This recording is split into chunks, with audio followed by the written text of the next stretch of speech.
Eu, primeiramente, então, quero agradecer o convite, a provocação, a confiança. Pretendo compartilhar um pouco desta experiência que eu tenho no teatro, que é desde a juventude, né? E é um campo que eu me sinto bem e sempre a formação que eu tive foi uma formação que articulou arte, filosofia, né? O teatro, a filosofia. O teatro, a medicina, a arte, a medicina, a filosofia, na minha vida sempre andaram juntas, né? Quando a gente estuda, eu digo a medicina no sentido desse fármaco, né, da arte como possibilidade terapêutica, o teatro como forma de lidarmos com os nossos desafios, né, de superar os nossos desafios. Eu, quando criança, vivia numa instituição para crianças carentes e o teatro, a arte foi uma das maneiras que eu encontrei para criar outros mundos, para transformar esse mundo, para transver esse mundo. Então, o teatro torna isso possível a gente. Então, nesse meu começo de fala, quero também agradecer a presença dos outros colegas que estão aqui, o Fernando, a Adriana, a Luísa, o Antônio, a Roseli, todos os colegas, o Paulo, todos os colegas que estão aqui, para mim são pessoas muito queridas. Bom, então, eu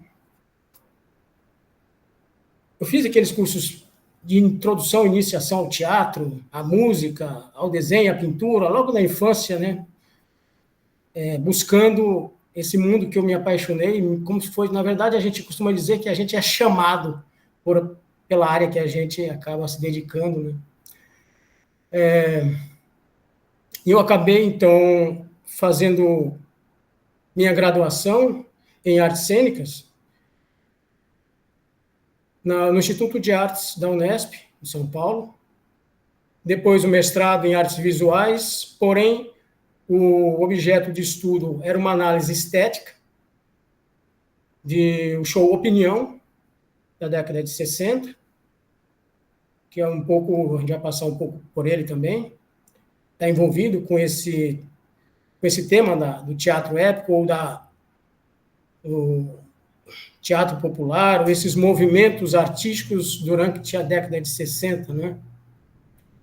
Bom, eu tive também o prazer de fazer teatro com pessoas, com artistas, com pesquisadores, que é muito difícil você contar a história do teatro brasileiro sem falar no nome deles.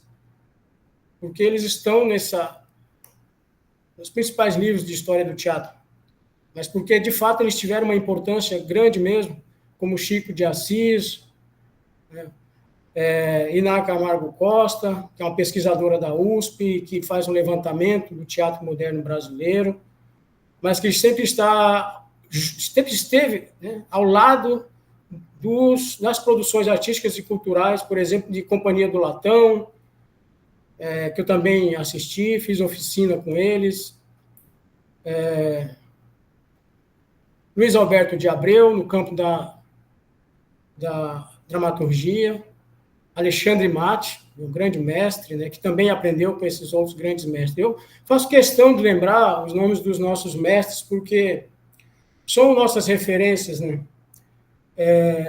Precisam ser lembrados, são nossas referências, e eu me sinto muitas vezes, em muitas ocasiões, como tendo essa responsabilidade de dar continuidade a esse trabalho, principalmente pensando no teatro, né?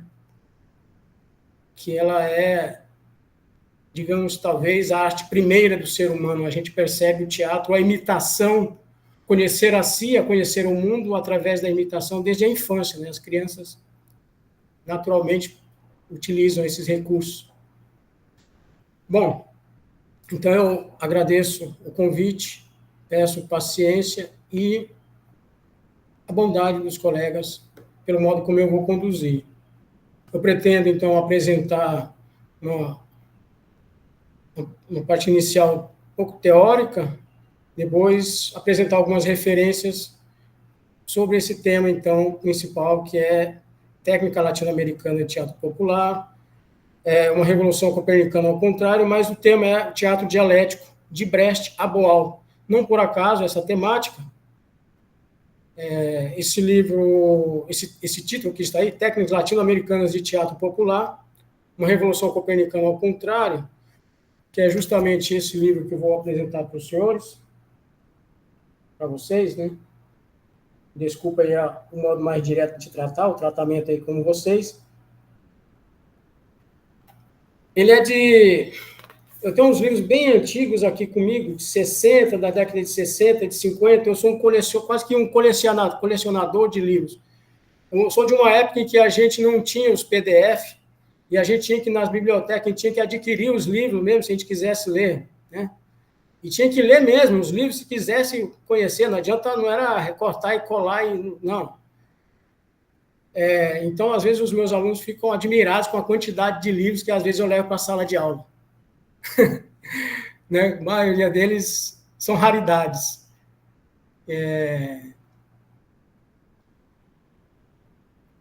Eu costumo dizer, né, que enquanto as telas jogam luz sobre os nossos olhos, e minha vista já está bastante destruída por essas telas, acredito que a maioria dos professores, quando a gente pega um livro, né, somos nós que iluminamos o que está no livro, né? Então, nós é que projetamos, nossos olhos é que projetam luz sobre o livro. Há uma grande diferença, né? Bom, então, vamos lá, pelo princípio, né? O teatro dialético e de forma épica. O teatro, ele tem seus gêneros, como nós aprendemos lá na literatura, gêneros literários. Então, nós temos os gêneros no teatro e temos também as formas teatrais. Esse adjetivo dialético é pelo modo de tratamento que é dado à interpretação, à encenação, aos recursos da arte teatral. Mas porque também ele se pretende, de fato, ser um espaço de debate, uma ágora, um espaço de confrontação, não apenas de apresentação de ideias, mas de diálogo, por isso dialética. E de forma épica, porque tem a ver com, então, uma compreensão dos acontecimentos.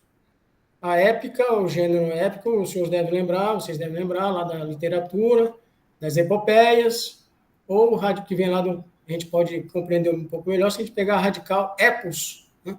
Epos, na sua origem, é aquilo que se extrai como essência, né? Que se pode elevar dos acontecimentos, daí a epopeia, a síntese, o essencial, aquilo que a gente extrai é o epos, da epopeia, né? Daí o épico. Daí o teatro de forma épica que compreende, então, os acontecimentos a partir de uma abordagem histórico-crítica ou crítico-social. Os acontecimentos são históricos e não necessariamente ou apenas naturais, né? Brecht mesmo em uma de suas poesias provoca o cidadão comum a estranhar o que parece natural. Estranhar o que parece natural. E a gente se acostuma tanto com as coisas e estamos tão cansados de ouvir dizer, diante do espanto do mundo, dizerem para a gente, isso é assim mesmo, isso sempre foi assim, isso não muda, é assim. Isso é assim, parece que dá uma certa conotação de uma compreensão de que as coisas naturalmente são assim. Mas as coisas, a gente lembra com o professor Paulo Freire, as coisas estão sendo assim. É possível conjugar o verbo estar e ser. Então, eu estou sendo, as coisas estão sendo. Então, essa designação, esse conceito do teatro dialético e de forma épica, caminha um pouco por aí. Essa compreensão, então, de que a história é um material de trabalho. É possível reescrever a história, fazer releituras dos acontecimentos. Então, o teatro, na sua origem, buscamos lá no teatron, ou ainda, do verbo teoroi. Aliás, impressionante também, lembrei agora, na paideia, Etienne Gilson, Gilson, né? A paideia grega, ele lembra que teoroi, ou teoróis, eram observadores do Estado, eram pessoas que eram pagas pelo Estado para viajarem pelo mundo, observarem e trazerem informações para o Estado, né? Para que ele ficasse sabendo o que estava acontecendo pelo mundo. Então, ele é um observador. Está mesmo relacionado a essa figura do teastai, teoroi, que dá origem à palavra teoria. Quem nos ajuda também a compreender esse termo e a importância, a relação dele com o teatro, é o nosso amigo Ortega y Gasset, espanhol, acredito que conhecido por muitos, né? Fiz doutorado lá na Espanha e aprendi a conhecer alguns filósofos espanhóis muito bons.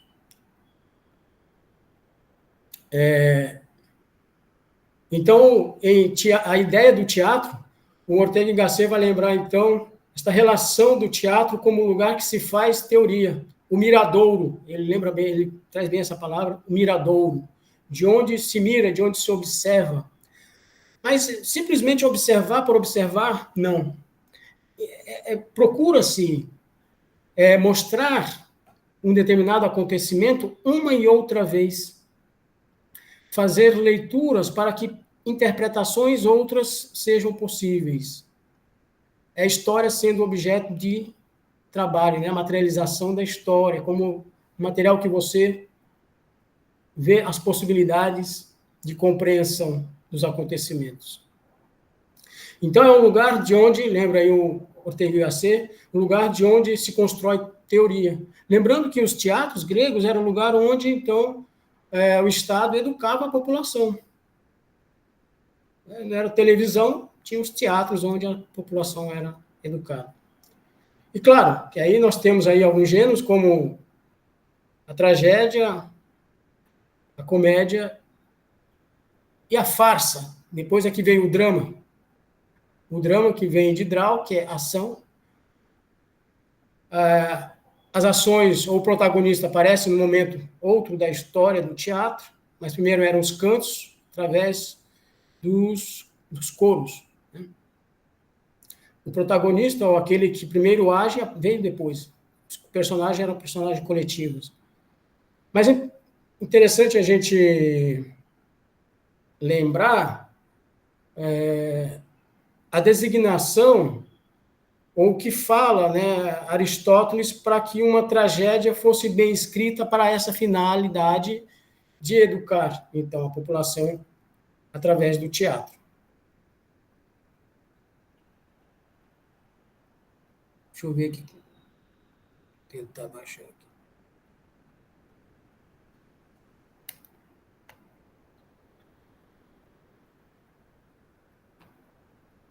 Acho que eu não estou conseguindo. Deixa eu ver aqui.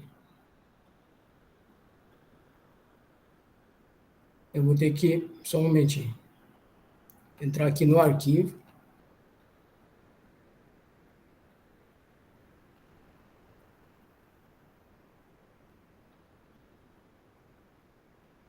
Certo. Então, Aristóteles, na Poética, define a imitação, o ato de imitar, como sendo natural aos homens desde a infância. E nisso difere. Eu vou fazer a leitura direto lá no arquivo, porque eu estou tendo dificuldade de ler aqui a tela da projeção. Então, Aristóteles definia a imitação como sendo natural, faço a citação direta aí, né, lá da poética, natural ao homem desde sua infância, e nisso difere dos outros animais, em ser mais capaz de imitar e de adquirir os primeiros conhecimentos por meio da imitação. E todos têm prazer em imitar. Então, segundo Aristóteles, está na fábula a imitação da ação humana. A fábula é entendida como sendo a reunião das ações. Estas, por sua vez, seguem uma disposição, pois, aí vem a descrição da tragédia. A tragédia é a imitação, não das pessoas, mas de uma ação, da vida, da felicidade, da desventura, da felicidade, e a desventura estão na ação, e a finalidade é uma ação, não uma qualidade. Que a obra do poeta não consiste em contar o que aconteceu, mas sim as coisas que podem acontecer, possíveis do ponto de vista da verossimilhança. Esse conceito é muito importante na teoria de Aristóteles, em contraposição à definição de verdade, por exemplo, ou de imitação para Platão, né? Possíveis do ponto de vista da verossimilhança ou da necessidade. A regra das 3 unidades, unidade de ação, de espaço e tempo, na poética, e principalmente a política de Aristóteles, traz aí o conceito de catarsis, o efeito médico da purificação das emoções.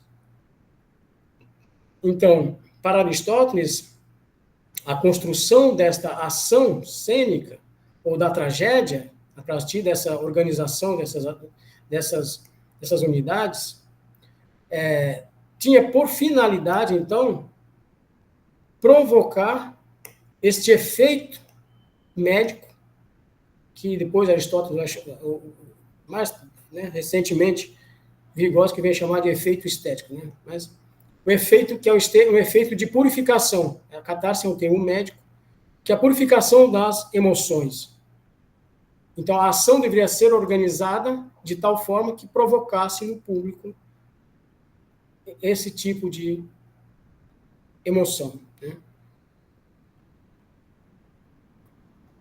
O temor, cito novamente Aristóteles, o temor e a compaixão podem realmente ser despertados pelo espetáculo, pelos gestos e tons de voz da representação, pela caracterização, por truques espetaculares da encenação e pelos cenários, e também pela própria estruturação dos acontecimentos, o que é preferível e próprio de um poeta superior. Uma boa peça pode ser apenas lida sem que se perca a sua intensidade trágica, dramática ou cômica.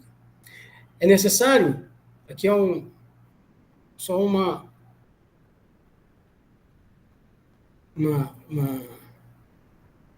observação, né? O que ele entendia aí como poeta superior.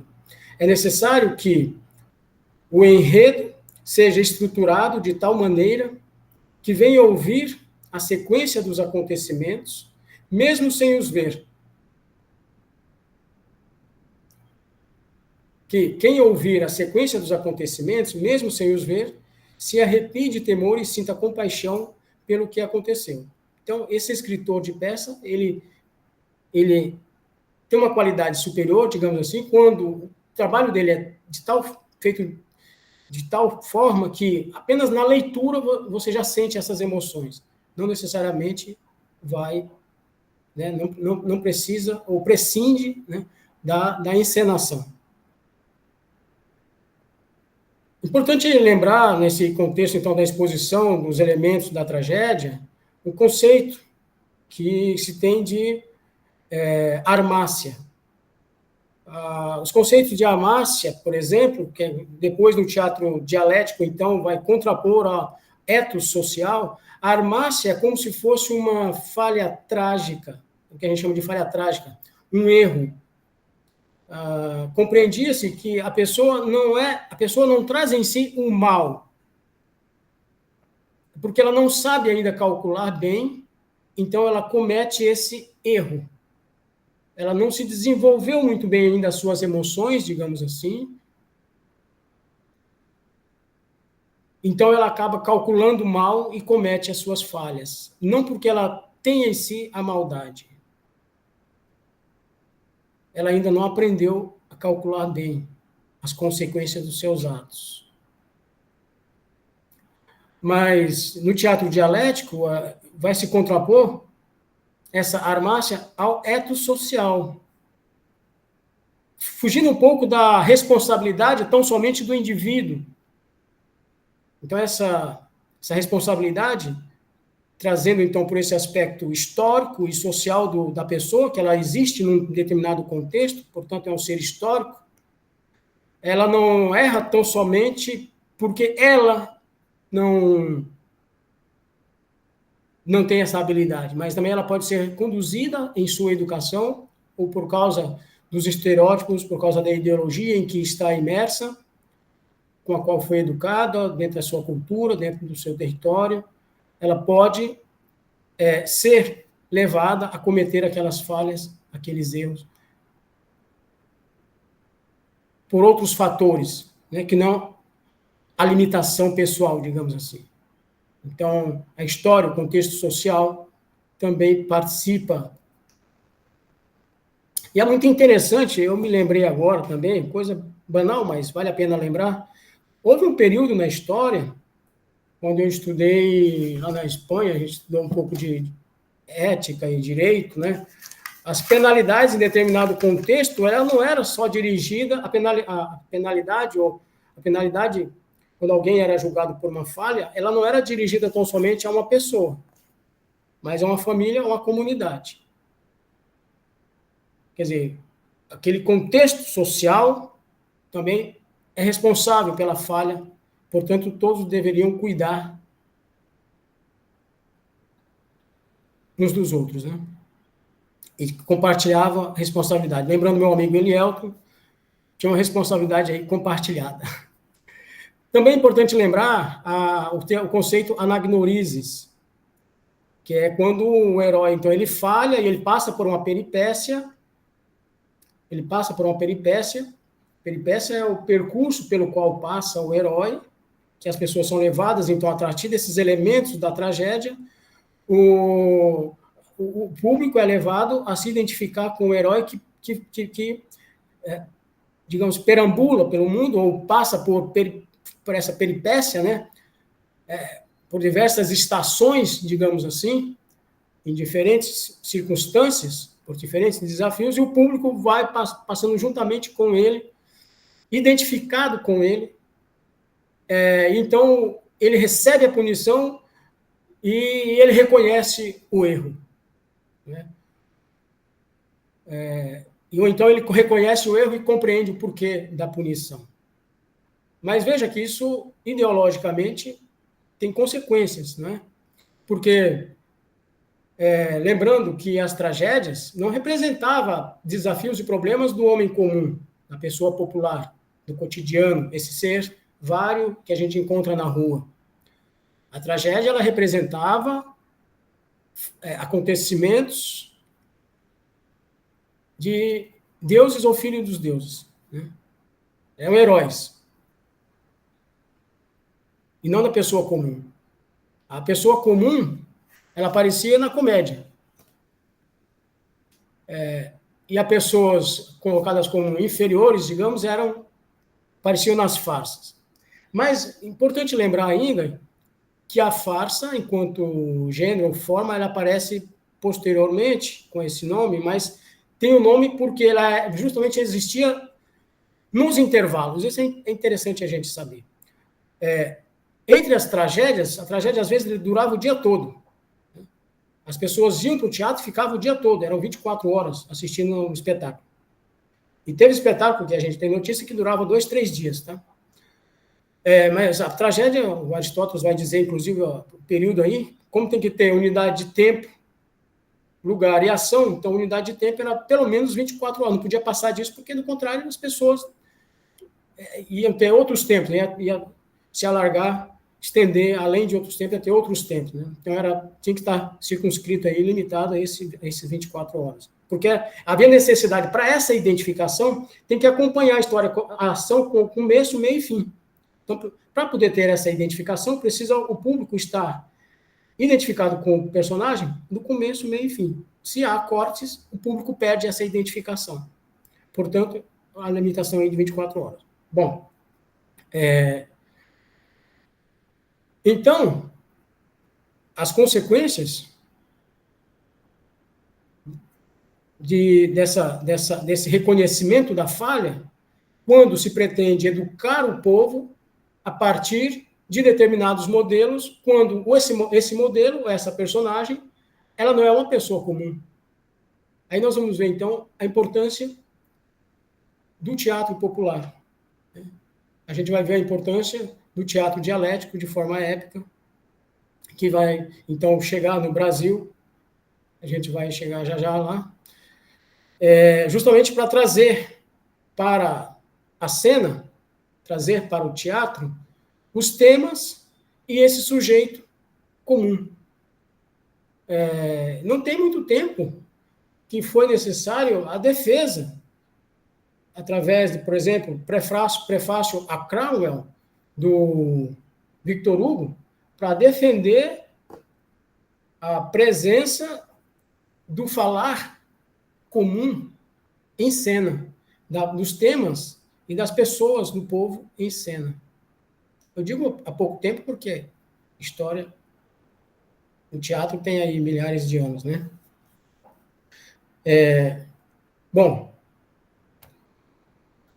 eu vou mostrar agora uma relíquia que eu tenho, que é... Eu não estou enxergando os colegas, deixa eu ver aqui. Tá. Esse livrinho aqui, Estudos Teatrais, ele é de 1958. Tá aqui no... Deixa eu ver se eu pego aqui, vou mostrar para vocês. Eu vou passar rápido aqui, mas para vocês... Deixa eu ver se vai dar. Aqui. Vocês vejam aí, ó. O primeiro título que está aí, né, o primeiro artigo é Teoria Geral do Teatro, do Rogério Jacobi. Pois muito bem. Rogério Jacobi, e aí quando nós temos a luta por uma dramaturgia, está se falando uma dramaturgia moderna e uma dramaturgia também que discutisse os temas nacionais, né, a teoria brasileira, nacional, a valorização de O'Neill, prefácio a Cromwell, ou prefácio de Cromwell, como eu falei para vocês, do Victor Hugo, fazendo essa defesa de que os temas, o sujeito comum, né, a nossa vida, das pessoas simples, cidadãos simples, né, fosse representado, também fosse objeto de representação. Aí tem aí outros textos, né, a arte do drama, história em quadrinhos com final feliz. Então, é um texto de 1958, Teoria Geral do Teatro, de Rogério Jacobi. Rogério Jacobi, ele é um italiano que vem para o Brasil no final da década de 40. Ele, nesse texto que eu acabei de apresentar para vocês, nesse artigo, como ele era crítico, ele era professor na Itália, foi professor na universidade lá,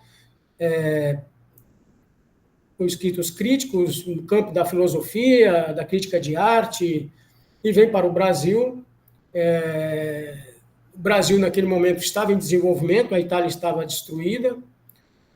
Ele até que conseguiu um bom posto lá para dirigir o teatro de Roma, porém, importante teatro em Roma, porém,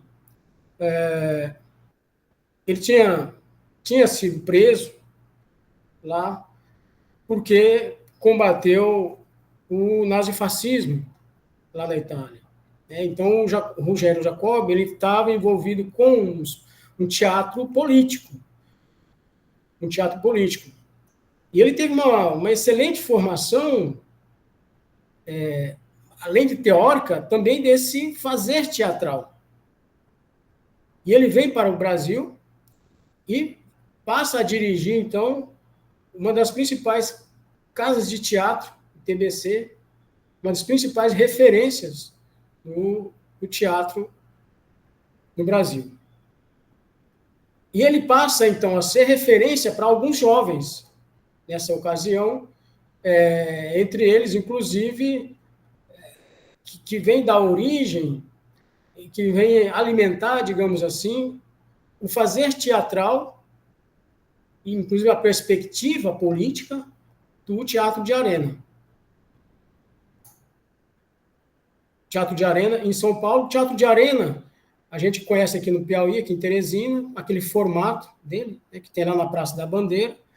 Teatro de arena, mas nós estamos falando do Teatro de Arena ali em São Paulo, fica em frente ali da Igreja da Consolação, que depois foi, na década de 70, foi vendido e depois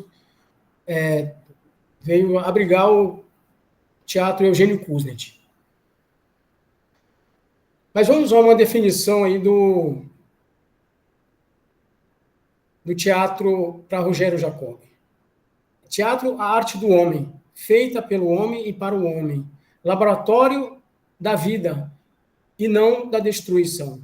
Reencarnação, lugar de uma fecunda experiência. Em busca de uma vida mais justa, superação do concreto no sublime e concreto. Poesia, enfim, sublimação. Vida, mas vida além, muito além da circunstância. A gente vê que a proposta estética do Rogério Jacob, então, é tomar a vida, as circunstâncias da vida, e transformá-la. Né? Buscar superações através, então, da história apresentada em cena. Mas antes de nós irmos lá para o teatro de arena, e voltando lá no princípio, então, que nós estávamos falando do teatro dialético,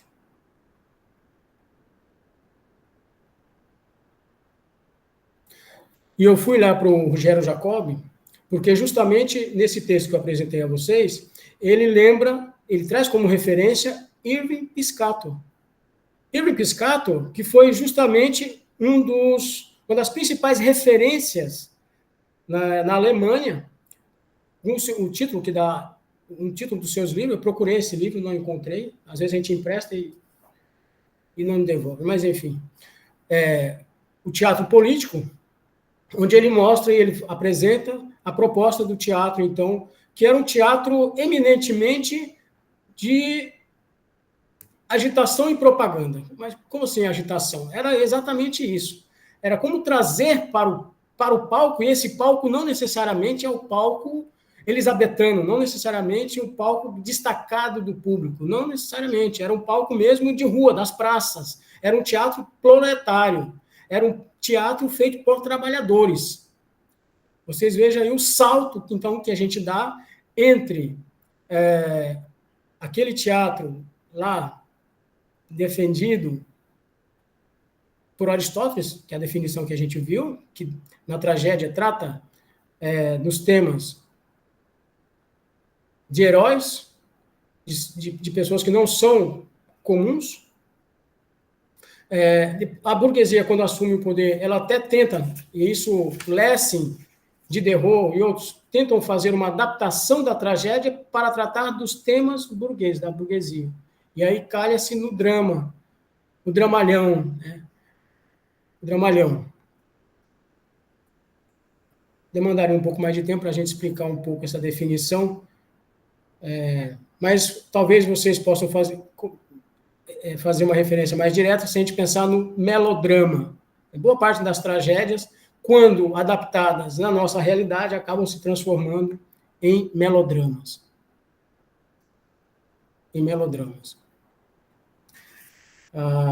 E na Camargo Costa, que é uma grande pesquisadora do teatro, foi minha professora na USP, inclusive, a gente fazia uma pesquisa sobre o teatro moderno, e faz uma análise do Otelo, por exemplo, em vista de uma tragédia de Shakespeare, né? Otelo. Não vou me aprofundar aqui agora, mas Otelo, e a gente falou do Guarani antes de começar essa nossa conversa, estava falando sobre o Guarani. Otelo comete, digamos, a mesma falha, né, que o indígena lá de o Guarani. Mas claro que o indígena nesta roupagem burguesa, né, o pai da Ceci, que ele está enamorado pela Ceci, só permite ele, então, casar com ela desde que ele abnegasse das suas tradições, das suas crenças, e ele, no romance, ele abdica, né, a sua crença, os seus valores, por causa de Ceci. Veja que é uma leitura ideológica, né? No espetáculo que nós fomos ver, o Guarani, há uma releitura e mostra que não é bem assim. Mas o que eu quero dizer é que o Otelo, né, cometeu essa mesma, nessa tragédia, ele comete o mesmo equívoco. Para ser aceito, que ele é um mouro, negro, mouro, e para ser aceito, ele se casa com... para ser aceito e casar com Desdémona, então ele,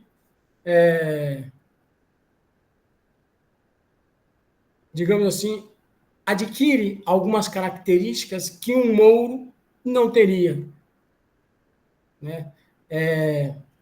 Então ele cai na conversa de ciúmes e entra numa relação que talvez um mouro não caísse de fato, né? Mas então é digamos, um tratamento ideológico da personagem que, quando trazido para a cena, a tragédia acaba se transformando num melodrama. Tem todas as características do melodrama. Acaba sendo risível em vez de ser algo que espante, né? Bom, então o Rogério Jacob, nesse artigo, lembra para a gente a importância do Ivan Piscator com o teatro político e agitação e propaganda, o teatro proletário.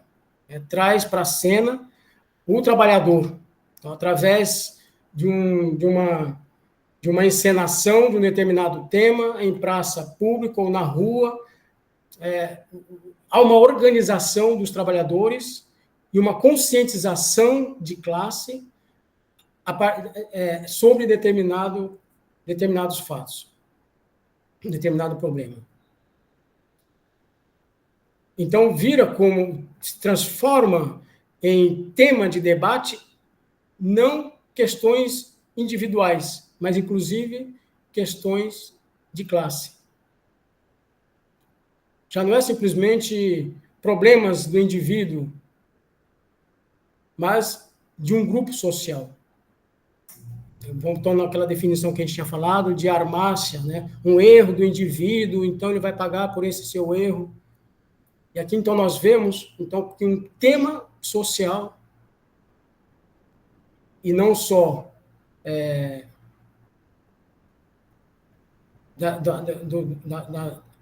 da vida íntima ou pessoal de uma determinada pessoa, né?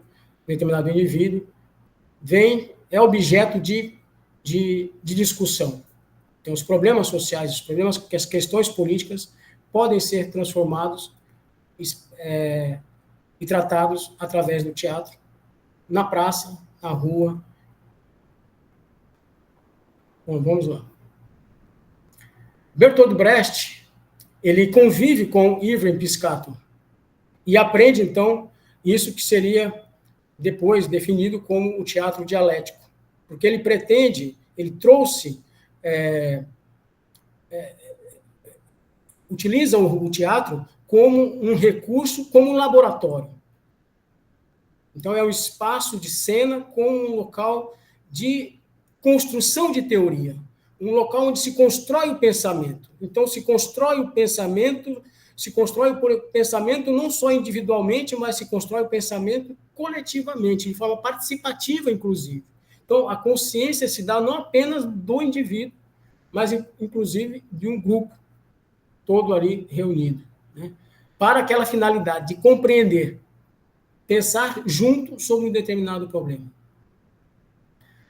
Então, Bertolt Brecht, que ele viveu, foi poeta, encenador alemão, médico durante as guerras, entre a Primeira e a Segunda Guerra, ele foi médico, e compôs poemas, escreveu peças importantíssimas, inclusive algumas de referência aqui no Brasil.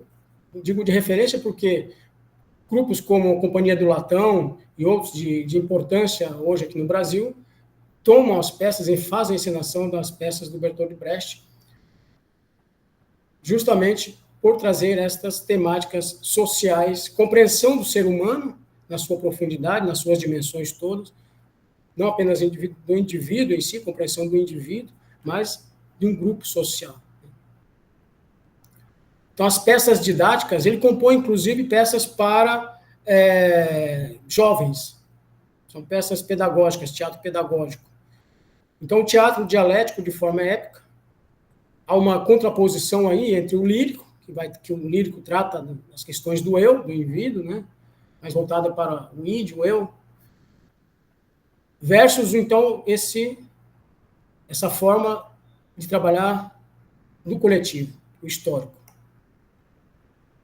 Então, entre os gêneros que nós tínhamos falado, né, o teatro, então, a tragédia, a comédia e o drama, que vem dar no dramático, gênero dramático.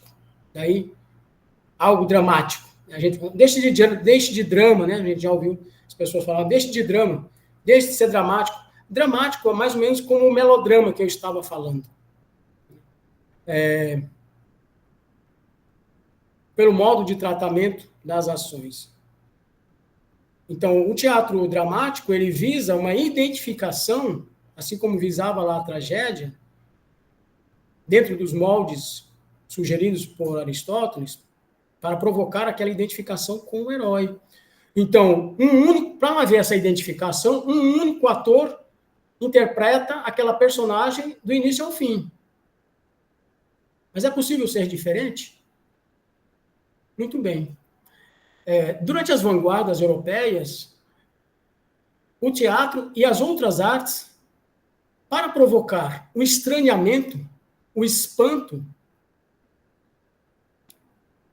ou seja, para sacudir, provocar, né, as formas de pensar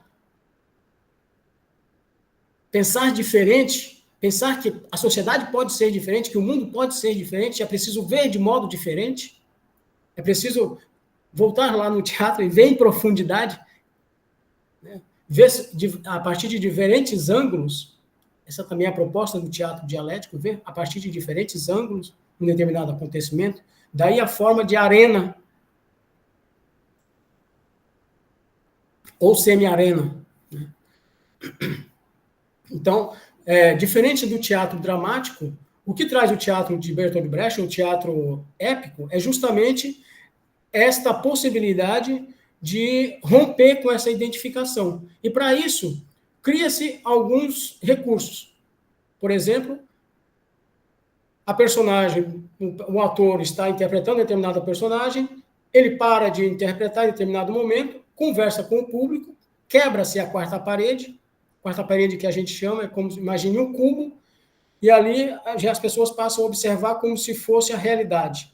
Mas no momento em que quebra-se a quarta parede desse cubo, então estabelece uma relação entre plateia e o que está acontecendo em cena, ou do ator, ou mesmo da personagem com o público, e faz um comentário em relação aos acontecimentos da cena. Então, hoje é um recurso muito comum no cinema, mesmo nas novelas, até tem novela que se utiliza desse recurso. Já ficou banalizado esse recurso. Mas não basta simplesmente a utilização do recurso, né? É preciso haver uma admiração da admiração, como diz o professor Paulo Freire, ou seja, a construção de uma consciência a partir do uso desse recurso. Então, se o teatro dramático, ou que visava a tragédia, era a identificação, então o teatro dialético de forma épica, ele não abdica totalmente da identificação, dos recursos do teatro de Stanislavski, por exemplo. Stanislavski é um grande encenador russo, fez escola, tem uma grande importância na construção de personagens. E essa construção de personagem de modo que o ator se aproxime o máximo possível, vivencie, quase que encarne, vamos dizer assim, tenha essa empatia, empatia é sofrer do mesmo mal, digamos assim, da personagem, né? Para poder traduzir a essência daquela personagem em poucos minutos ali, daquele espetáculo, daquela cena. Então, o teatro dialético e de forma épica, ele não abdica dessa identificação, mas ele exige que o ator tenha também a habilidade de, ao mesmo tempo, conseguir essa profundidade de interpretação, romper com essa interpretação em determinado momento e fazer comentários com o público sobre essa personagem, sobre esse gesto, essa ação dessa personagem. Bom, isso vai ser muito importante, porque é o que vai justamente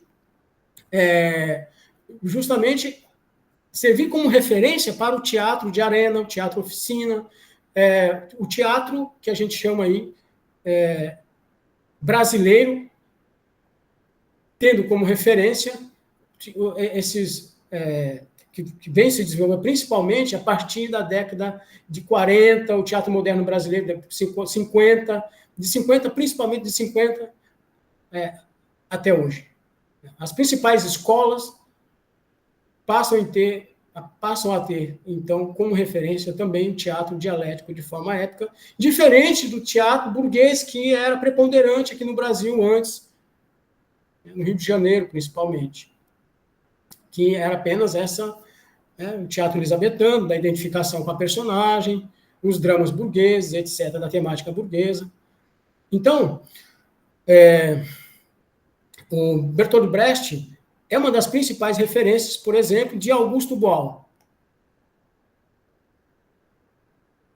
que veio criar, então, o teatro do oprimido, que teve e tem uma grande importância para a formação do ator brasileiro, né, com a possibilidade de interpretação, mas não é só a interpretação da personagem, inclusive em tratar de temas da vida das pessoas comuns, de todas as pessoas, né, do ser humano. O teatro como espaço de investigação teorética, vamos colocar assim, porque se cria pensamento também, já que nós estamos falando, o professor Vanderlei muito bem estava falando sobre qual é o pensamento latino-americano, né?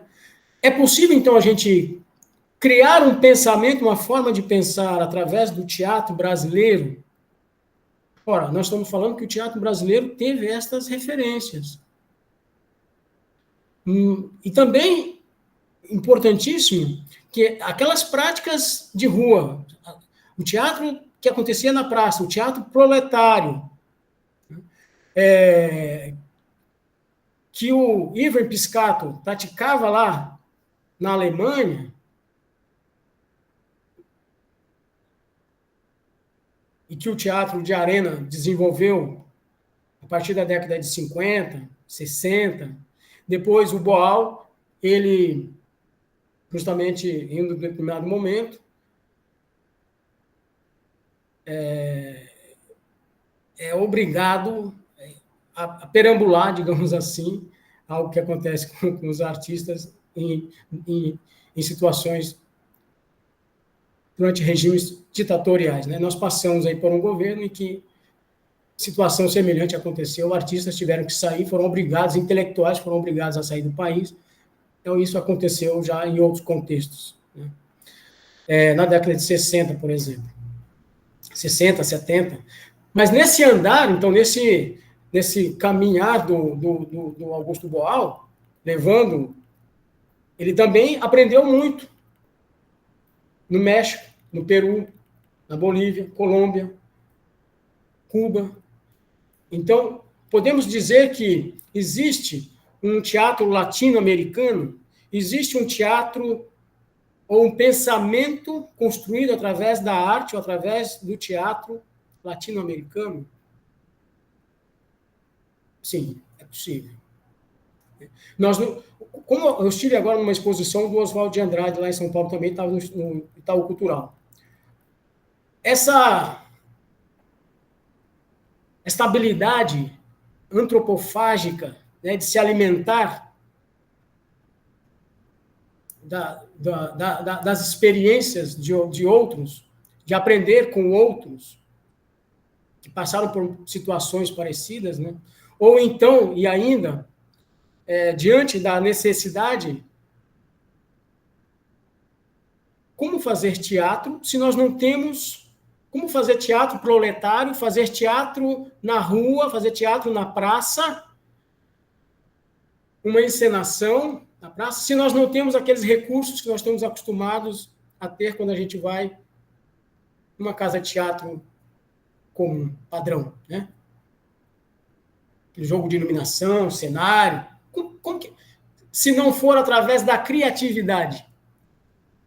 Essa criatividade que, sim, o homem periférico, aquele que aprende a fazer muito com pouco, a fazer de um objeto vários objetos. Essa é a característica, uma das características do teatro do oprimido, é como que é possível, então, mesmo em situações adversas, nós construirmos pensamento, nós pensarmos cenicamente com os recursos do teatro, da encenação, disso que é mais básico que a gente traz lá da infância, assumir o papel de um outro. Tentar colocar-se no lugar do outro, vestir aquela máscara, ou tirar aquela máscara, né? Ou tirar as máscaras que os papéis sociais nos obrigam a utilizar. Então, como desconstruir? Então, um pouco desse preparo que a gente tem, como eu disse a vocês, eu tive o prazer e a honra de ter aula com alguns desses que escreveram essa história, que vivenciaram essa história do teatro desde a década de 60, como Chico de Assis, por exemplo. Então, uma das primeiras aulas que a gente tem, que o ator tem, no meu caso, que fiz aula com ele, era uma desconstrução, porque a gente traz desde a infância também estereótipos, modos de pensar, de agir, de sentir. Sim, inclusive modos de sentir. Então, como é possível não apenas pensar diferente, mas agir diferente e sentir diferente? Pois o ator, ele passa pelo laboratório, ele mesmo passa a ser um espaço, um escritório de escrita, um espaço de escrita e reescrita, o espaço cênico como um espaço de reescrita. Algumas dessas peças, elas não têm um texto para nós termos uma compreensão, porque ela bebe, inclusive, então, nas fontes do teatro popular. Lá na Idade Média, por exemplo, a comédia dell'arte combina-se um determinado roteiro, um roteiro simples, e os acontecimentos são improvisados, mas tem um roteiro a seguir. Uma ação principal, ela é desenrolada. Só que como ela acontece na rua, na praça, acontece em vários lugares, nós vamos já ver alguns desses tipos de teatro. Teatro invisível, por exemplo, a gente brincou ainda agora no teatro invisível, ele acontece, por exemplo, em restaurante, acontece num ônibus, ele pode acontecer numa fila, ele pode acontecer, as pessoas não sabem que é o teatro invisível. Bom, não vou adiantar. mas se utiliza de recursos simples para superar, então, com criatividade, os desafios de apresentar e de tratar com os recursos das artes cênicas, interpretar uma determinada personagem ou personagens, mesmo com poucos recursos, mesmo estando na rua, estando na praça. Claro que o ator ele precisa, ele passa por treinamento, ele passa por uma escola, preparo físico para isso. Porém, esse preparo dele, por incrível que pareça, se vale muito da intuição. E é sobre essa intuição, esse teatro já presente, porque o ser humano, como disse aí Aristóteles, né, o ser humano ele é naturalmente vocacionado para a imitação, e assim ele aprende a conhecer a si e ao mundo. O Bertolt Brecht ele nos convida, em um dos seus poemas, a justamente reparar que não é apenas o ator que imita. Ele recebeu um treinamento, é verdade. Mas como imitar, aprender através da imitação, esse ser teatral, nós somos seres teatrais, né? É muito interessante porque, ao mesmo tempo que eu estou conversando com vocês aqui agora, eu estou pensando sobre que palavras vou usar. Então, há ao mesmo tempo uma identidade comigo mesmo, um distanciamento de mim. Porque eu me distancio para pensar sobre as palavras que eu vou utilizar, a sequência lógica. Então, eu estou pensando, me distanciando de mim mesmo para perceber se estou sendo compreendido ou não. Então, ao mesmo tempo, cada um de nós, cotidianamente, somos seres teatralizados. A teatralidade faz parte de nossa vida. Nós estamos, ao mesmo tempo, constantemente identificados e distanciados de nós mesmos.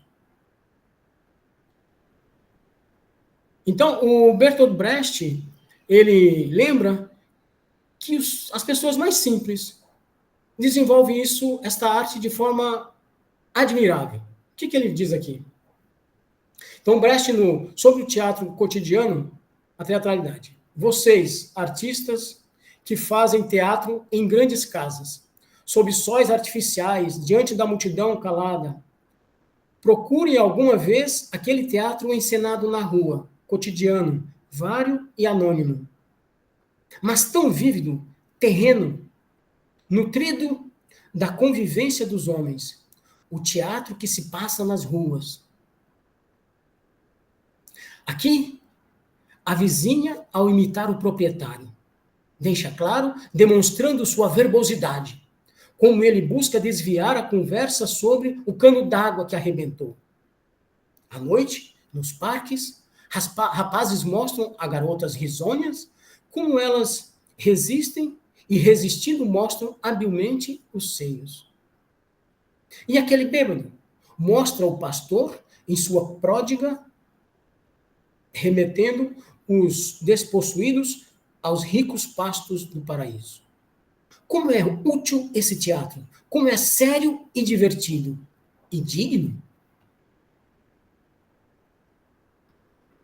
Não como papagaios e macacos imitam eles. Não como papagaios e macacos imitam eles, não. Apenas pela imitação em si, indiferentes ao que imitam. Apenas para mostrar que sabem imitar bem. Não. Eles têm objetivos à frente. Então, eles não imitam simplesmente por imitar. Eles imitam com intenção. Eles têm um objetivo de fazer aquela imitação. Então, eles selecionam aqueles gestos. É o que o Brecht está nos dizendo nessa sua poesia. Há um poder de síntese, de utilizar esses recursos. Que vocês, continuando, que vocês, grandes artistas, imitadores, magistrais, não fiquem nisso abaixo deles.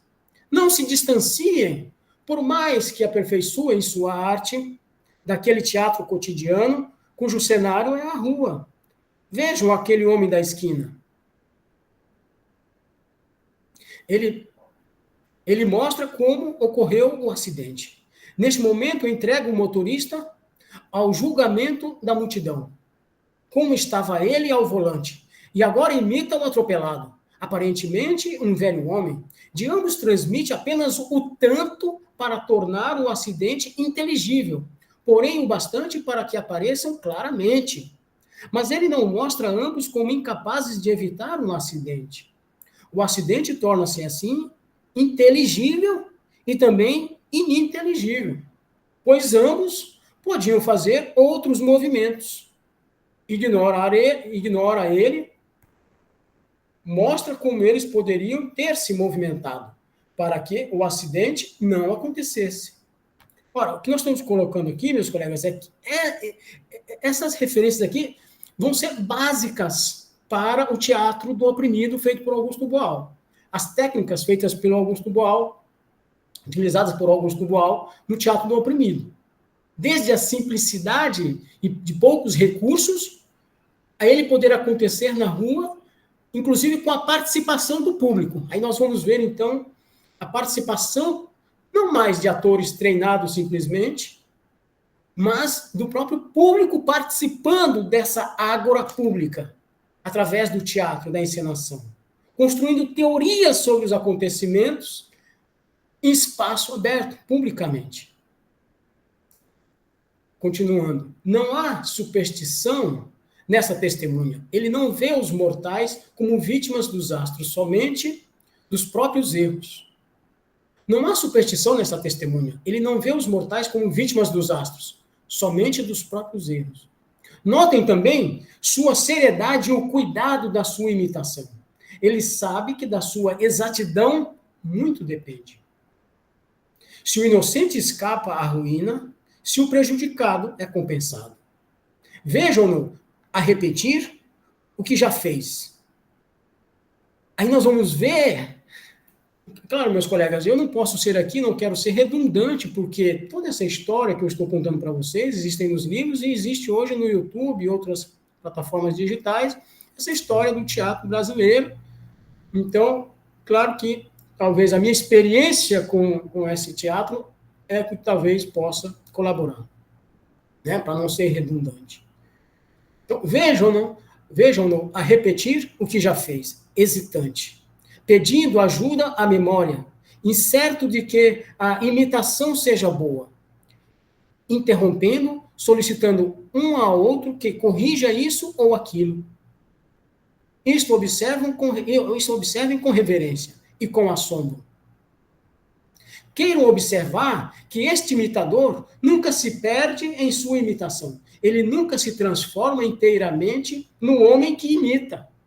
Nós falamos ainda agora, então, que o teatro burguês busca criar, então, uma perfeição na identificação. Isso é excelente. Stanislavski criou uma excelente escola e, com seus recursos, com as suas técnicas, colabora para que o ator interprete bem uma personagem. É importante ter que a gente possa, sim, né, em alguns momentos, nos projetar e vivenciar, ter aquela empatia, compreender a situação do outro, para superar, para compreender através daquela encenação. Mas, ao mesmo tempo, mais do que nos envolver emotivamente, é necessário, o que o teatro dialético, o teatro épico traz, o teatro do oprimido, é necessário pensar sobre esta emoção. Por que eu estou sentindo isso? Por que eu estou tendo esta emoção? Porque, do contrário, nós vamos ser aquele público lá de Aristóteles, extasiado, educado, dentro de determinados modelos, dentro de uma determinada ideologia, identificados com um determinado herói, que não pertence ao nosso grupo. Isso é muito sério, porque tem muita gente doente, com sérios transtornos, né, às vezes até se suicidam, porque chegam a tal ponto que não se enxergam mais. Não quero aqui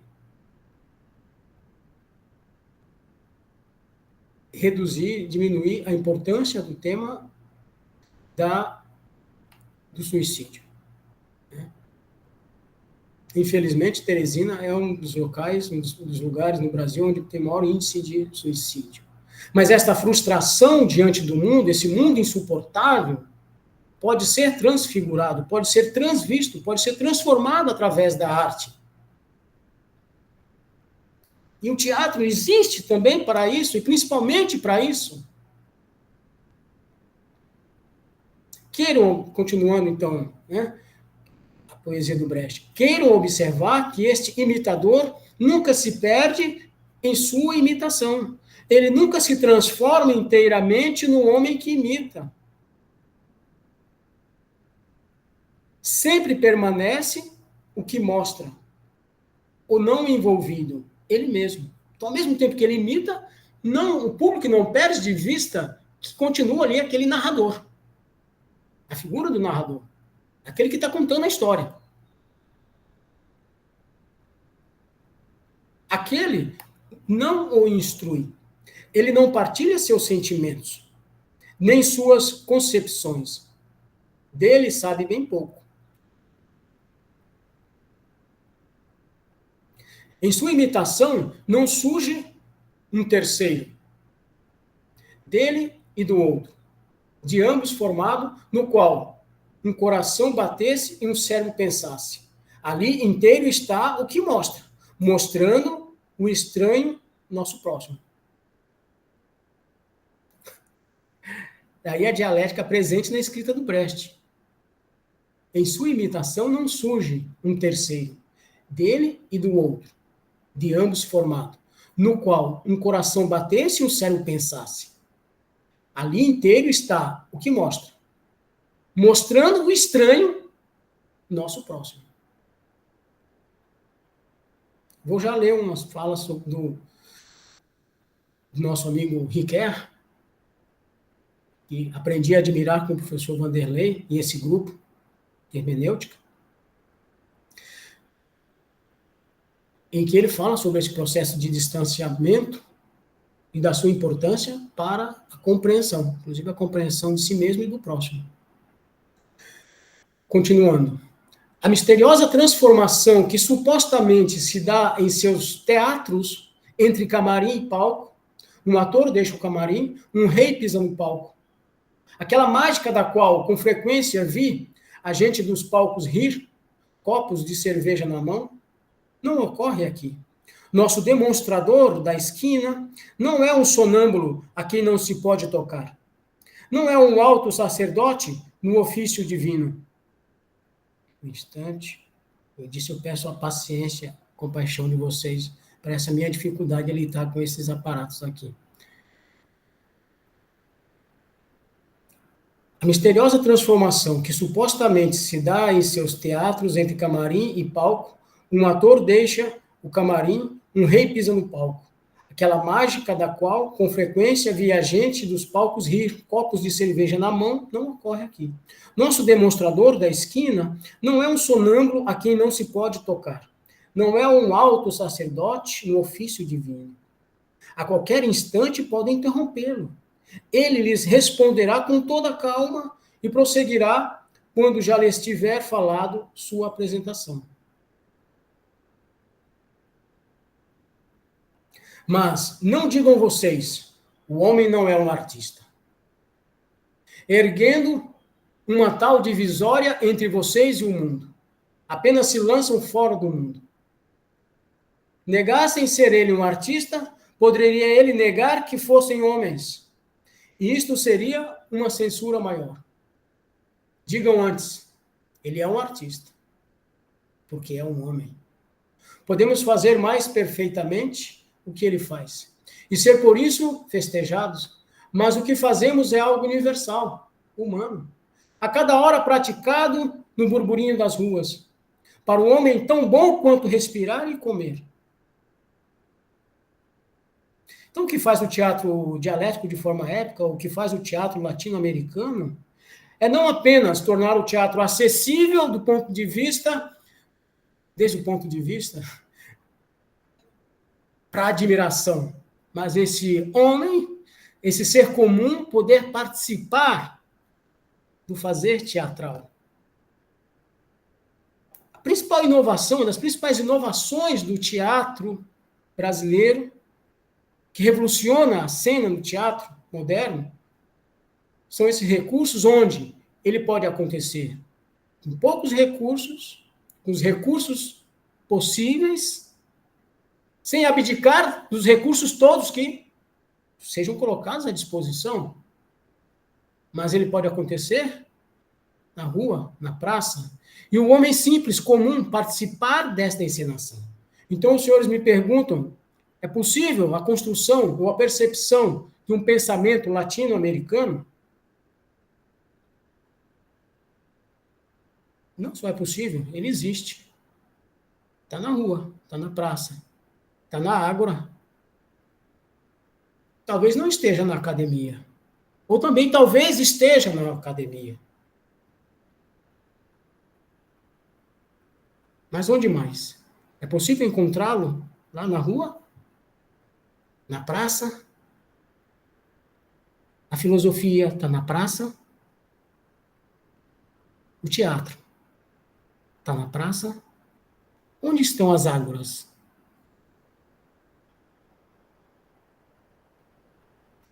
Podemos fazer mais perfeitamente o que ele faz e ser por isso festejados. Mas o que fizemos é algo universal.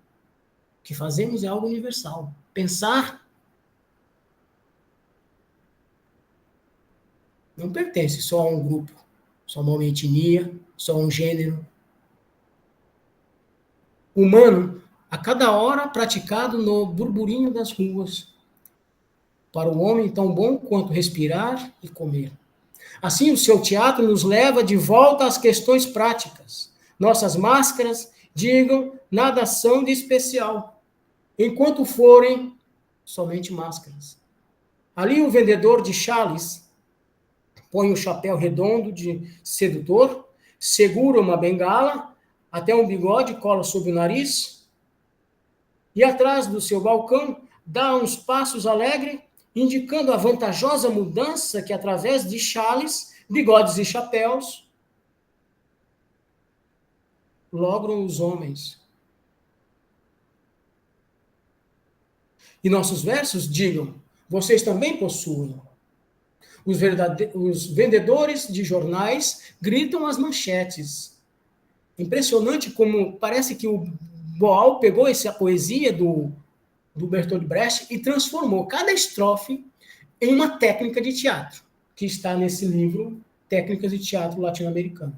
Claro que ali tem outros recursos que ele aprendeu e desenvolveu no seu caminhar, né, como teorói, como nós tínhamos falado lá no início da nossa conversa, pelo mundo afora, também aprendendo com o teatro popular, em Latinoamérica, passando também, lembrando que no contexto em que eles estavam na década de 60 e 70, as ditaduras fomentadas pelo famigerado capitalismo, e que coloca esses generais, ou então essa figura ridícula, já denunciada e trazida por Michel Foucault, o Burrei, que é uma peça, o Burrei, né, está lá no, não sei se é na Microfísica do Poder ou Os Monstros, um texto de Michel Foucault, em que ele lembra um texto, o Burrei,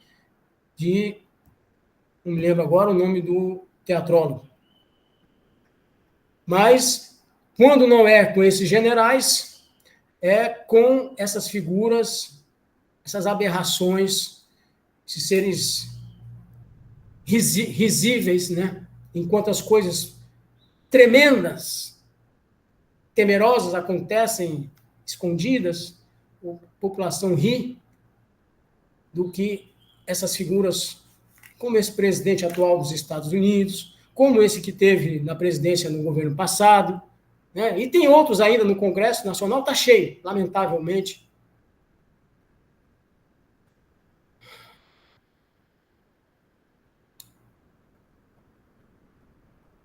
E nossos versos, digam, vocês também possuem.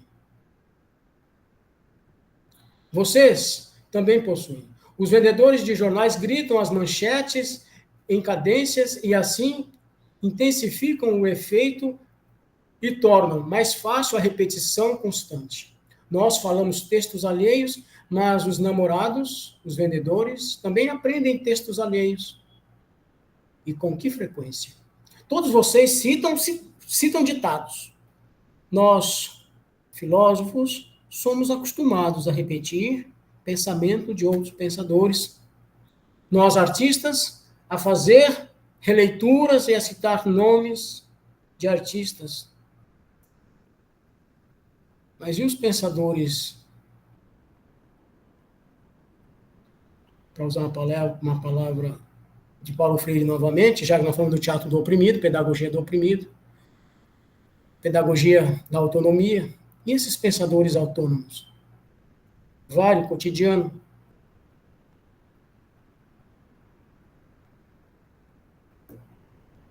Onde está o pensamento deles? Esse pensamento dessas pessoas da rua, dessas pessoas simples, que está na Praça Pedro II, Praça Pedro II. Parece que a gente continua na história dos heróis, né? Foi um dos grandes desafios do teatro moderno brasileiro, do teatro épico, do teatro do oprimido. E trazer para a cena, trazer para os textos, para os nossos textos, colocar na história com, por exemplo, né, texto de Jean Francesco Guarnieri, ou do Valdo Viana Filho, Chico de Assis, né, Luiz Alberto de Abreu, entre outros, trazendo para temática, para serem ouvidos esses que não são ouvidos, para serem vistos esses que não são vistos. São silenciados, são cancelados, invisibilizados. Talvez o pensamento mais radical, quem sabe, talvez esteja invisibilizado, talvez esteja cancelado.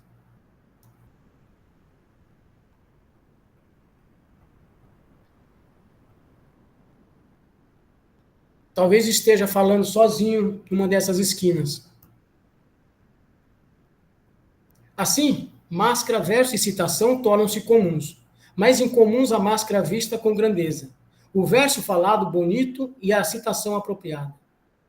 Mas, para que nos entendamos, mesmo se aperfeiçoassem o que faz o homem da esquina, vocês fariam menos do que ele, se o seu teatro fizessem menos rico de sentido. Essa é aqui a questão. Se fizessem menos rico de sentido. Ouvimos lá de Kant, sapere aude, ousar saber. Mas nunca o poder se estabeleceu de tal forma em nossa sociedade do que pelo controle dos sentidos. A expropriação dos sentidos, o controle dos sentidos, o cancelamento, talvez, de um pensamento latino-americano, não se dá tão somente pelo controle do pensamento. Tem se dado, principalmente, o investimento do poder na atualidade, e não sou apenas eu que estou falando isso, eu preciso citar alguém, porque nós estamos dentro de uma cultura em que, para que tenha respaldo, que eu digo, tem que estar fundamentado em alguém que recebeu a chancela, publicou um livro. O homem da rua talvez não tenha esses recursos. Mas como eu tenho esses recursos para o meu teatro, posso trazer, então, Lukács, ou então Stefan Meszaros, que cita Lukács, em Teoria da Alienação, um livro dele, eu tenho aqui no meu armário, na minha biblioteca, meus recursos, um filho de empregada doméstica que aprendeu a ler e aprendeu a importância de ter essas armas, os livros. Stefan Meszaros, depois de fazer todo um apanhado sobre a história da educação, então ele chega à conclusão de que é necessário haver uma educação estética, uma educação dos sentidos, porque a informação democratizada nas escolas, as escolas continuam como aparelhos de Estado, e a liberdade ou a consciência não se dá tão somente pela democratização ou acessibilidade à informação. A consciência é diferente de informação, obter informação. E o Stephen Meszaros nos lembra que o principal desafio hoje do educador, ou da escola, ou da universidade, é colaborar para que as pessoas adquiram a habilidade de ter gestão sobre a sua sensibilidade, sobre o seu sentido, sobre a sua vontade, sobre os seus desejos. Porque mesmo as pessoas sabendo a verdade, ou mesmo sabendo a direção da verdade, elas erram porque continuam desejando, porque o desejo, sentidos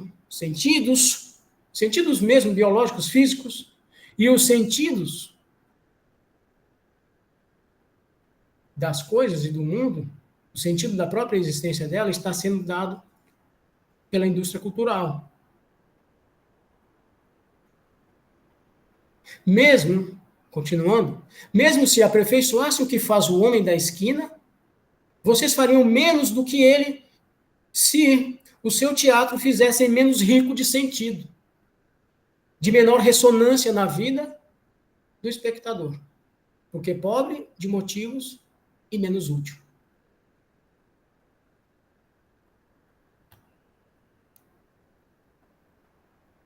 Eu vou voltar, como prometi a vocês, que traria aqui, nós falamos de estranhamento, a importância do estranhamento como recurso que as vanguardas utilizaram para chacoalhar, né? Não basta ter olhos para ver. Existem aqueles que enxergam, mas não veem. Tem ouvidos, mas não ouvem. Tem olhos, mas não veem. É isso?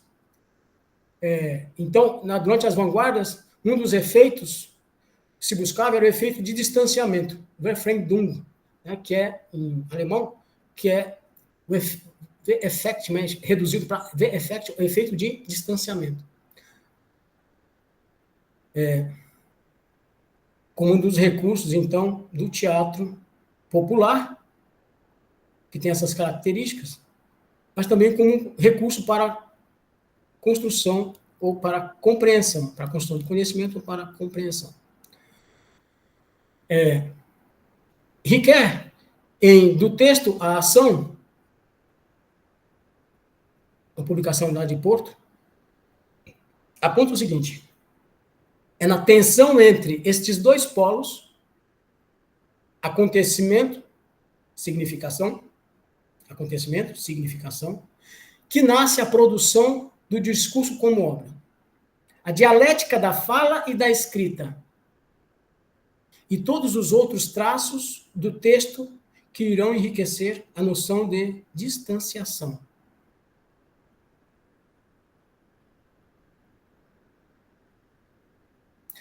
Essa possibilidade, então, da escrita e reescrita, como esse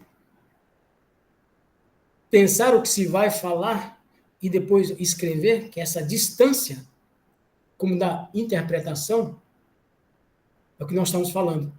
Em que, então, a obra de arte deixa de ser tão simplesmente uma obra de arte, um objeto, e ela passa a ser um acontecimento. E esse exercício de distanciação não é tão somente, que já virou vulgarizado, os diferentes efeitos de distanciamento. Tem vários efeitos que se pode utilizar através da música, através dos cortes, através da figura do narrador, através da figura do coringa, através de objetos. Ela visa, como nós vimos, um sentido, um ganho de sentido, a produção de sentido, um excedente de sentido, uma maior consciência sobre o acontecimento, não é uma mera representação do acontecimento. Não é uma mera tradução.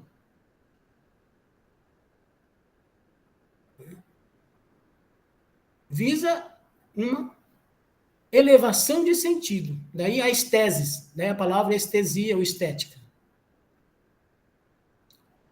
Riquet, novamente, o texto deve poder, tanto do ponto de vista sociológico como psicológico, descontextualizar-se de maneira a deixar-se recontextualizar numa situação nova.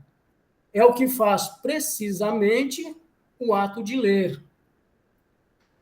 Este é um recurso do teatro dialético de forma épica. Quando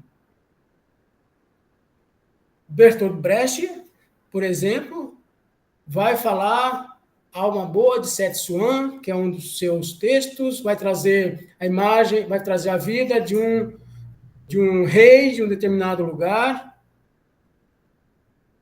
numa outra situação. É impressionante, eu lembrei um fato aqui agora, durante o regime militar, Electra estava sendo encenado pelo teatro, não sei se era o Teatro Oficina ou era a Arena, não me recordo agora, Electra. E os policiais, com uma relação de pessoas que eles deveriam prender, entraram daquele jeito delicado deles, né? Como já entraram lá na minha casa, em São Paulo, quando eu morava em Mauá, arrebentando tudo, sem perguntar quem era, sem nada, né? Não precisava motivo. O fato de você morar na periferia já é motivo suficiente, né? Você é pardo, negro, já é suficiente para esse tipo de abordagem. Então, eles abordaram o teatro e queriam prender quem? Sófocles. Queriam prender Sófocles. Um texto, Antiguidade Clássica Grega. Vocês reparem que quem está no poder nem sempre é conduzido pela inteligência, né? Enfim. Eles queriam prender Sófocles. Não podendo, prenderam artistas. Então, esse recurso, essa dialética, né, presente no distanciamento, essa contextualização também é um recurso. Eu mostrar, conhecer o agora a partir do que veio antes. A partir do que veio antes. Perseguidos, esses artistas, na década de 60, o Teatro do Boal, por exemplo, eles foram levados, chegaram, já que não podiam mais sequer encenar um texto, porque os textos estavam sendo proibidos, então apelaram, então criaram a criatividade, né? Levou eles a criar uma espécie de teatro-jornal, por exemplo. O Brecht já previa também nos seus escritos essa possibilidade. Então eu pego um jornal, as notícias do dia, e eu passo a interpretar as notícias do dia, os atores ou as pessoas que estão ali na rua, vamos interpretar isto aqui. Você acha que poderia ser diferente? Como que você faria no lugar dele? Você acha que essa versão... Você tem outra versão para esse fato? Para essa notícia? Como você faria essa notícia? Como que você iria publicar? O que não está aqui nessa notícia? O que você colocaria aqui que não está nessa notícia? Você teria como completar essa notícia? O teatro, o jornal. Porque até os textos clássicos passaram a ser proibidos. Então, a obra dada, histórica ou natural, o acontecimento, é passível de releitura. A partir desses recursos de distanciamento, estranhamento, justamente para levar maior sentido ou maior consciência sobre aquele acontecimento. O ato de compreender como experiência hermenêutica, de fazer nosso o que é estranho. A imagem, a metáfora, o teatro, a música, a arte como recurso para, a partir do texto, representação, imitação, mito, que vem de miteio, narrativa, chegar a ser, estar e ser mais, vida, ser melhor, bem viver, para lembrar os nossos indígenas, guaranis, que tem uma teoria, um pensamento maravilhoso, já que nós estamos falando sobre pensamento latino-americano. Veja os que os nossos irmãos indígenas falam, Ailton Krenak, entre outros, falam sobre Calçai, na língua deles, mas que é o bem viver. Sou porque somos, é o sentido da solidariedade, da empatia. A síntese, publiquei um artigo sobre a síntese, que é um modo de compreensão. Esse jogo de identificação e estranhamento. Bom, teria muito a falar, o tempo é exíguo, estou há algum tempo sem atuar no palco, então acabei deixando de apresentar alguns materiais, mas na conversa a gente pode comentar. Agradeço a paciência e a bondade de me ouvirem.